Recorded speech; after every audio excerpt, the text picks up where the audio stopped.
Hello friends, welcome in our channel. मैं हूं आपका दोस्त गोविंद शर्मा। जैसा कि आपको पता है कि हम पढ़ रहे हैं हरियाणा सीईटी 2024-2025 के लिए। हरियाणा जी के आपके सीईटी के पेपर में 25 नंबर की हरियाणा जी के आएगी।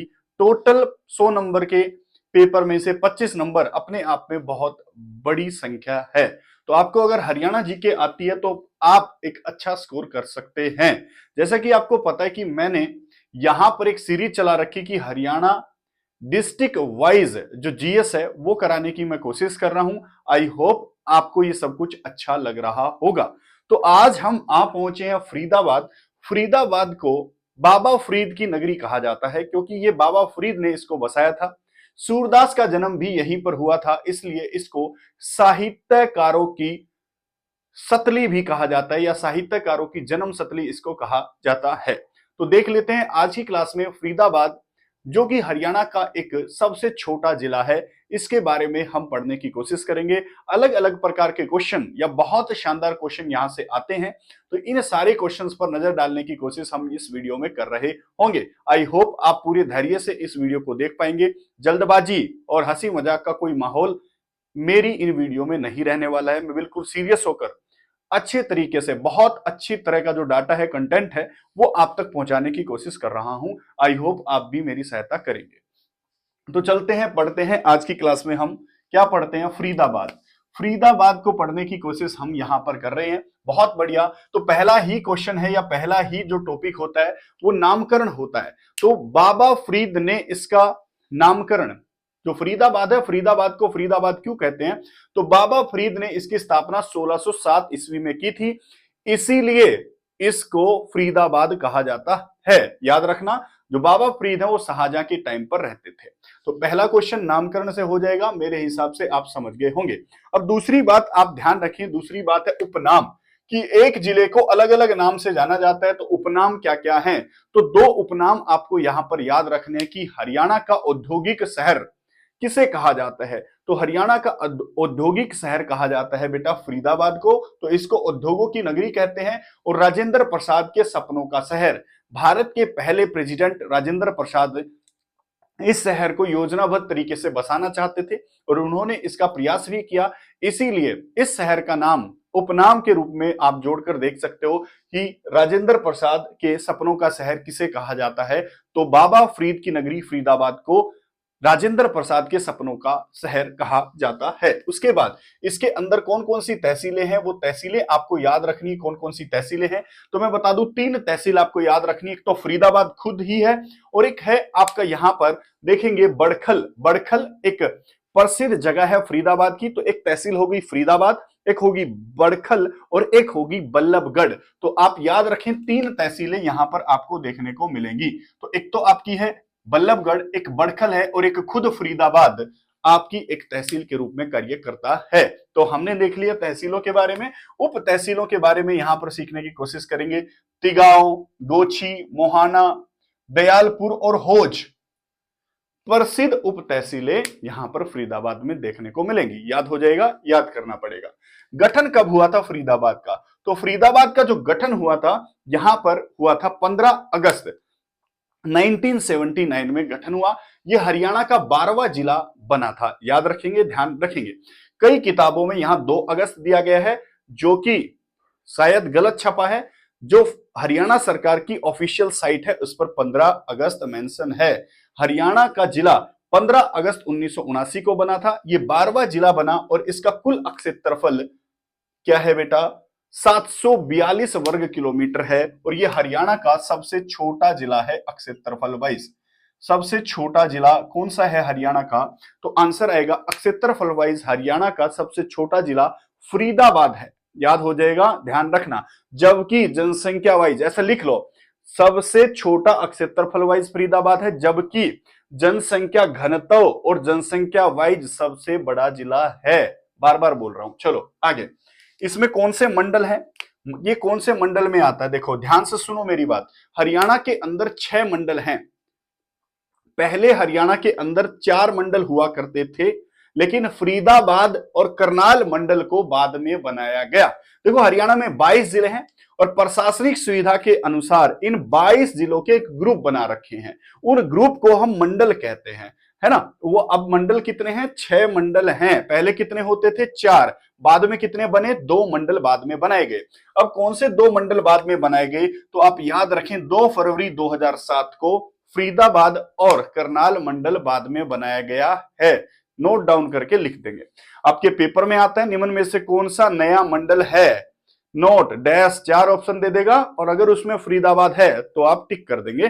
फरीदाबाद और करनाल 2017 में मंडल बनाए गए हैं, याद रखना।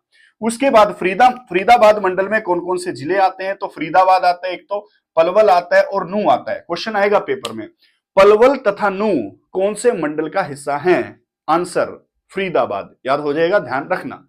फरीदाबाद मंडल में कितने जिले आते हैं, क्वेश्चन है। फरीदाबाद जिले में 3 जिले आते हैं, खुद फरीदाबाद, पलवल और नूह, याद हो जाएगा। उसके बाद साथ साथ यहां करनाल जिला भी करनाल मंडल भी पढ़ लो, तो करनाल मंडल में भी 3 जिले आते हैं। कौन कौन से हैं बेटा, कैथल है, खुद करनाल है और पानीपत है।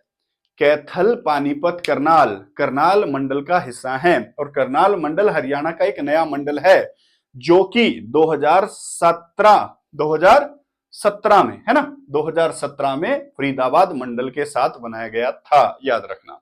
उसके बाद कुछ मंडल से क्वेश्चन आते हैं, ध्यान से सुनो। सर्वाधिक जनसंख्या घनत्व वाला मंडल, देखो ध्यान से, सर्वाधिक जनसंख्या घनत्व वाला मंडल कौन सा है, आपका आंसर होगा फरीदाबाद। सर्वाधिक जनसंख्या घनत्व वाला मंडल भी है और फरीदाबाद सर्वाधिक जनसंख्या वाला जिला भी है, दोनों बातें याद रखना।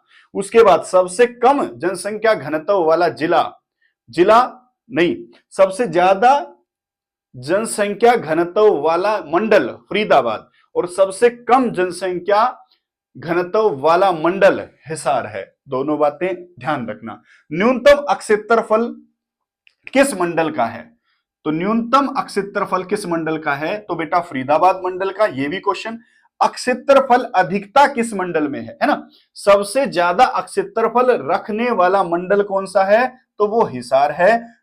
जनसंख्या हिसार मंडल की सबसे ज्यादा है, जबकि गुरुग्राम मंडल की जनसंख्या सबसे कम है, याद हो जाएगा। यहां मैंने जनसंख्या घनत्व बताया, तो फरीदाबाद मंडल सबसे ज्यादा जनसंख्या घनत्व वाला मंडल है, जबकि यहां मैंने जनसंख्या हिसार मंडल की ज्यादा है। ऐसे देखो, जनसंख्या और जनसंख्या घनत्व में अंतर महसूस कीजिएगा। उसके बाद फरीदाबाद हरियाणा का सबसे ज्यादा जनसंख्या घनत्व वाला जिला भी है, मंडल भी और जिला भी। फरीदाबाद जिले की जनसंख्या घनत्व 2442 व्यक्ति प्रत्येक किलोमीटर है, याद रखना, ध्यान रखना। ये स्लाइड हमने क्लियर कर दी है। अब देख लेते हैं जनसंख्या घनत्व हमने देख लिया, उसके बाद स्थिति देखते हैं। स्थिति कि जनसंख्या घनत्व के बाद कि फरीदाबाद मंडल की जो जनसंख्या क्या है, क्षेत्रफल है, सीमाएं हैं, वो कहां कहां तक लगती हैं, ये हम देखने का प्रयास करेंगे। तो फरीदाबाद को टच करता है बेटा, एक बार ध्यान रखना, फरीदाबाद को टच करता है पलवल, गुरुग्राम, दिल्ली और यूपी का एक शहर जिसका नाम है गौतम बुद्ध नगर। यूपी का गौतम बुद्ध नगर फरीदाबाद को टच करता है। हरियाणा का पलवल, गुरुग्राम, दिल्ली फरीदाबाद को टच करते हैं, याद रखना। उसके बाद फरीदाबाद के अंदर चट्टानी मिट्टी पाई जाती है और जलोढ़ मिट्टी पाई जाती है। चट्टानी मिट्टी क्यों पाई जाती है फरीदाबाद में, क्योंकि यहां पर अरावली पहाड़ियों का विस्तार है। उसके बाद जलोढ़ मिट्टी तो सर जहां नदी बहती वहां पाई जाती है, तो जलोढ़ मिट्टी इसलिए पाई जाती क्योंकि यहां पर यमुना नदी बहती है। दोनों पॉइंट दिमाग में रखना। अब देखो कि दिल्ली के अंदर यमुना नहर आती है, यमुना नदी आती है, और वहां पर दिल्ली के ओखला नामक जगह पर एक बांध बनाया गया है, जिस बांध का नाम ओखला बांध है। और इसी ओखला बांध से गुरुग्राम, पलवल, फरीदाबाद, नूह इत्यादि की सिंचाई के लिए नहर निकाली गई है, जिस नहर का नाम है गुरुग्राम नहर। तो याद रख लो, ओखला बांध से गुरुग्राम नहर निकाली गई है, जो कि फरीदाबाद, गुरुग्राम में और नूह में सिंचाई करती है। आपके पेपर में आ गया, फरीदाबाद में सिंचाई करने की प्रमुख नहर है गुरुग्राम नहर, याद रखना। गुरुग्राम नहर कहां से निकाली गई है, ओखला बांध से। ओखला बांध किस नदी पर है, यमुना नदी पर। ओखला बांध में कौन से राज्य को फायदा पहुंचता है?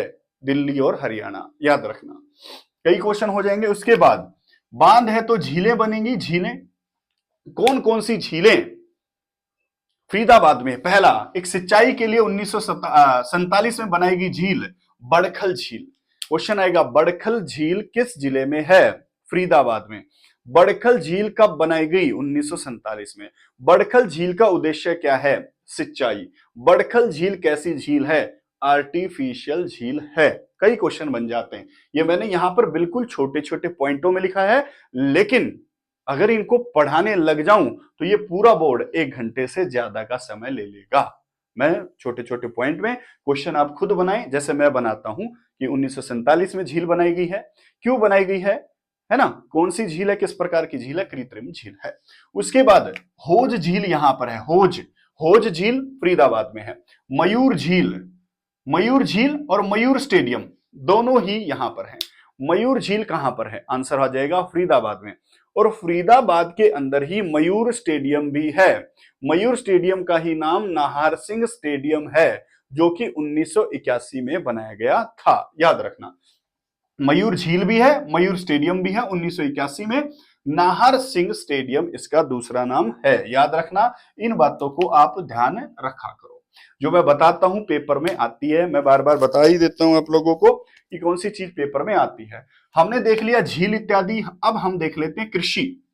तो कृषि के अंदर देखो, यहां पर सर्वाधिक गोलेडियस फूल का उत्पादन हरियाणा में किया जाता है, तो फरीदाबाद में गैलेडियस फूल। उसके बाद खनिज, क्वार्ट्ज व चीनी मिट्टी पाई जाती है आपके फरीदाबाद में। उसके बाद परिवहन, NH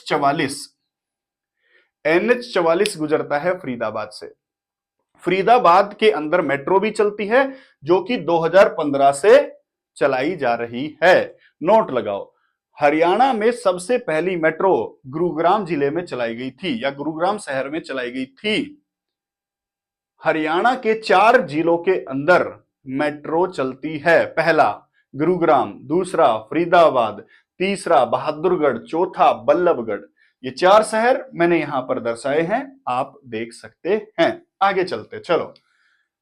पर्यावरण न्यायालय, देखो हरियाणा में 2 पर्यावरण न्यायालय हैं। लिखो ऐसे, हरियाणा में 2 पर्यावरण न्यायालय हैं। पहला फरीदाबाद, दूसरा हिसार। तो हरियाणा में 2 पर्यावरण न्यायालय हैं, फरीदाबाद में और हिसार में।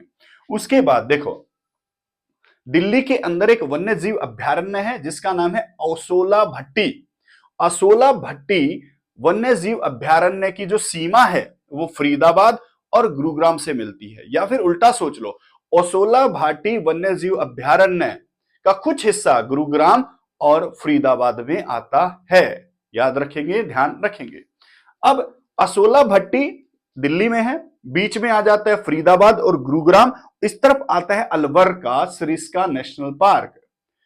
असोला भट्टी दिल्ली वन्यजीव अभ्यारण्य और सरिस्का नेशनल पार्क के मध्य एक कॉरिडोर बनाया जा रहा है, और ये कॉरिडोर आपका गुरुग्राम और फरीदाबाद से गुजरेगा, याद रखना। उसके बाद आगे उद्योग देख लेते हैं, कौन कौन से उद्योग विकसित हुए हैं यहां पर। चमड़ा उद्योग जींद तथा फरीदाबाद का प्रसिद्ध है। फरीदाबाद के अंदर एस्कॉर्ट फैक्ट्री, एस्कॉर्ट एक ट्रैक्टर ब्रांड है, एस्कॉर्ट फैक्ट्री, गुडियर के टायर, और यहां पर और क्या, यामा मोटरसाइकिल, फ्रीज, जेसीबी और बाटा शूज की फैक्ट्रियां मौजूद हैं। फरीदाबाद में लघु उद्योग भी मौजूद हैं, याद रखना। उसके बाद सतल है, यहां पर बाबा फरीद का किला, बाबा फरीद का किला अभी पढ़ा दूंगा। नूरी दरवाजा बाबा फरीद में है और बहस्ती दरवाजा बाबा फरीद के किले में मौजूद है, आपके पेपर में आ चुका। नूरी दरवाजा कहां पर स्थित है। उसके बाद सिर्री शाही का मंदिर और गोल्फ मैदान, इसका पूरा नाम है अरावली गोल्फ मैदान, किस जिले में स्थित है। तो अरावली गोल्फ मैदान, जो कि अमेरिका के एक व्यक्ति है स्टीफन, उसने इसको डिजाइन किया था। तो हरियाणा का गोल्फ मैदान अरावली गोल्फ मैदान फरीदाबाद में स्थित है। आगे आई होप ये बात क्लियर है। आई होप ये बात क्लियर है। अब मैं आपको पढ़ाने जा रहा हूं कुछ बातें। मैंने आपको शुरू में बताया था कि फरीदाबाद बाबा फरीद की नगरी है और सूरदास का जन्म यहां पर हुआ। तो सूरदास के बारे में कुछ पॉइंट यहां पर शायद आपको दिखाई दे रहा होगा। सूरदास का जन्म 1478 में हुआ था। उसके बाद सूरदास का जन्म सीही गांव फरीदाबाद में हुआ था। दोनों लिख लेंगे। सूरदास साहित्यिक कवि थे। इनकी कुछ रचनाएं हैं सूर सागर, सूर श्रावली, सूर सागर, सूर श्रावली, सूर साहित्य याद हो जाने चाहिए। उसके बाद ध्यान से सुनो, बल्लभगढ़ रियासत, बल्लभगढ़ रियासत की स्थापना बल्लू राम एक व्यक्ति ने की थी। हो जाएगा याद। ये 1753 में की गई एक रियासत की स्थापना है। उसके बाद देखो क्या हुआ कि मुर्तजा खां एक गवर्नर है बल्लभगढ़ का। उन दिनों बलराम और मुर्तजा खां की लड़ाई हो जाती है और मुर्तजा खां को बलराम मार देता है। और 1857 की जब क्रांति होती है, 1753 से 1857 में आ गया मैं सीधा, इसलिए आ गया क्योंकि वहां पर फिर इनकी पीढ़ियां रही हैं। बलराम की पीढ़ियां लगातार यहां पर शाही परिवार रहता चला गया।